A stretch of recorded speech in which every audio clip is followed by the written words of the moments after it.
Okay, hi everyone. My name is Denyse Luzon. I'm a part of an environmental science class taught by Professor Poffenroth, and today my subject is going to be about coral reefs and specifically towards bleaching.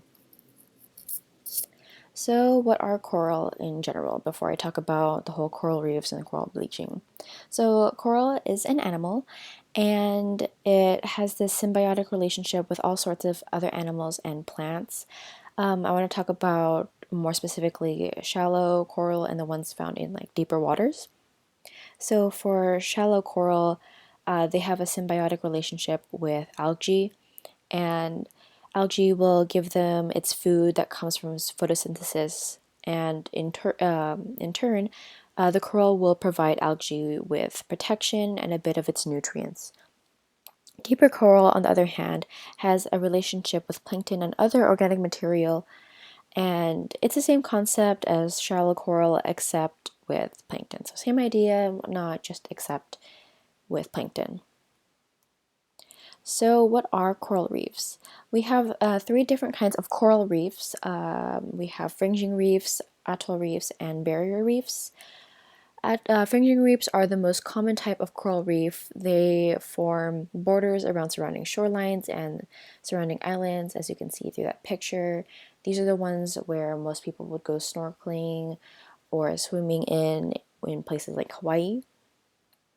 Atoll reefs are when fringing reef grows onto sunken volcano islands. So in this middle picture, you can see surrounding this deep hole is a coral reef, and in that deep hole is a sunken volcano. They're usually circular or oval in shape, just like the picture, and are usually having a lagoon in the center. They are often confused with islands, but as you can see, it's just a reef. And lastly, out of the three reefs, we have the barrier reef. It's kind of a mix of the last two that I just talked about. Like fringing reefs, they also border shorelines, and like an atoll reef, it has an open lagoon of deep water that separates itself from the shore. So you can see that deep water separation from the reef and to the shore that's on the far upper left. The coral reef ecosystem, other names for it that I've heard are cities of the sea or rainforests of the sea. They are some of the most diverse ecosystems out there in the world because of different coral, so much different fish, and just in general, a lot of different organisms. They're beneficial to both other coral and fish that live there. Actually, around a quarter of all the ocean's fish live in coral reefs. Fish and other organisms find shelter, food, and means to reproduce in reefs, as you can see in the pictures how vibrant and lively they can be, sorry. An example of a very lively ecosystem is the Northwest Hawaiian Island coral reefs, and this area supports more than 7,000 species of fish, invertebrates, plants, sea turtles, birds, and other marine mammals. So, the importance of coral reefs to humans, they provide food, income, protection. I'll talk about those one by one. So, starting with income, or actually, let's start with the billions of dollars that it provides to the US economy. So, it does that through tourism, like I talked about earlier with Hawaii. Hawaii is a very touristy place, and people want to snorkel, people want to dive and see these amazing ecosystems, and that's how coral reefs provide that really big source of economy for us. It provides jobs for local communities, whether it be to help maintain reefs or as a means of getting food, like fishing. That's where the food and income kind of intertwine. The protection comes in when for coastal homes and coastal lines. These really great coral reefs protect from storms and erosion. It kind of works as a hindrance to the waves. Right now, coral reefs also have a promising medical treatments. They're still studying coral reefs and some of its inhabitants to see if we can use it for modern medicine. So, what is coral bleaching? So it doesn't mean they're totally dead. These usually happen to more shallow coral reefs. It's just when so their color is made from the food they eat, which is mainly algae because we're talking about shallow coral reefs. And once the relationship between the coral and the algae becomes stressed, the algae will start to leave the coral. And the more that happens, the more pale the coral gets until to us it looks white. So after they've become bleached, they're a lot weaker because they don't have that main source of food to keep them nice and strong. And they become more susceptible to diseases, and that's when it's more likely for them to die out. So, no, coral bleaching does not necessarily mean them dying, it just means that they're so much weaker than they were before. So, you can see in the picture above,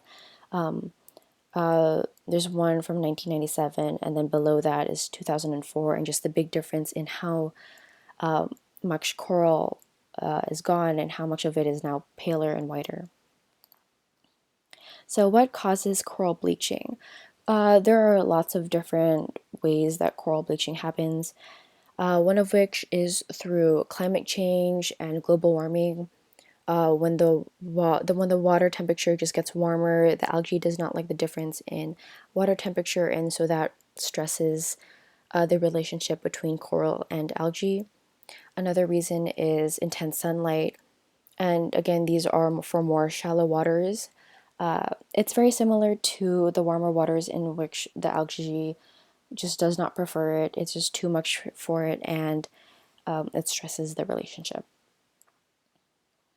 Other causes of coral bleaching are extreme low tides. So this means that it's more exposed to air, as you can see in the picture. And this is really bad because when the atmospheric air touches with ocean water, it can make the water very acidic. And this phenomenon is called ocean acidification. And the acidic water makes it hard for coral to grow back their calcium carbonate based skeletons. So that's how we get those really vulnerable and weak coral. Another another cause of coral bleaching is overfishing. So this is when people overfish, obviously, and there's just less fish to regulate algae and just other animals that feed on the coral. So it means just a very messy, unregulated type of ecosystem that can get really out of hand.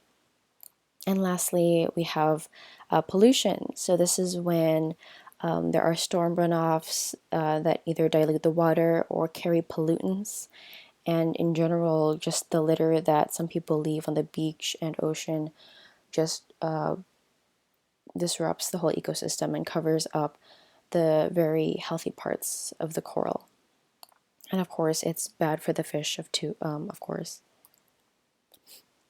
So what does it mean for us as humans?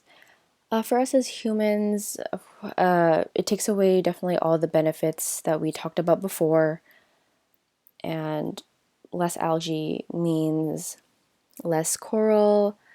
Less coral means less fish, and less fish means less income and less food for humans. So that's what I mean by less opportunities. And yeah, like I said before, they're just more prone to dying. Is it possible to reverse the effects of coral bleaching? I would say yes, because coral bleaching does not necessarily mean that they're dead. They can still heal with a lot of care and nurturing. Like some organizations, like the National Oceanic Atmospheric Administration, is trying to do these nursing programs, or they will try to nurse young coral and then transfer it to suffering reefs and try to regrow those reefs. Other organizations like the Reef Resilience Network are talking about getting coral to adapt to varying water temperatures, because that's a huge reason why there's a lot of coral bleaching that happens. What can we do to help? So as tourists, we can just be mindful of where we're swimming, especially near coral reefs, and try not to hit or disturb any of the fish or coral. We can also use the right sunscreen, ones that don't have oxybenzone or octane oxate or butyrparaben or 4-MBC. Those ones are very harmful for coral. It does contribute to coral bleaching. We can also just pick up after ourselves and others. That's one really simple way to just help a little more. And in general, we can reduce our carbon footprint, find ways to stop creating too much air and water pollution, and lastly, just educate others on the growing problem of coral bleaching and other environmental issues out there. Okay, thank you, and let's keep our world's treasure alive.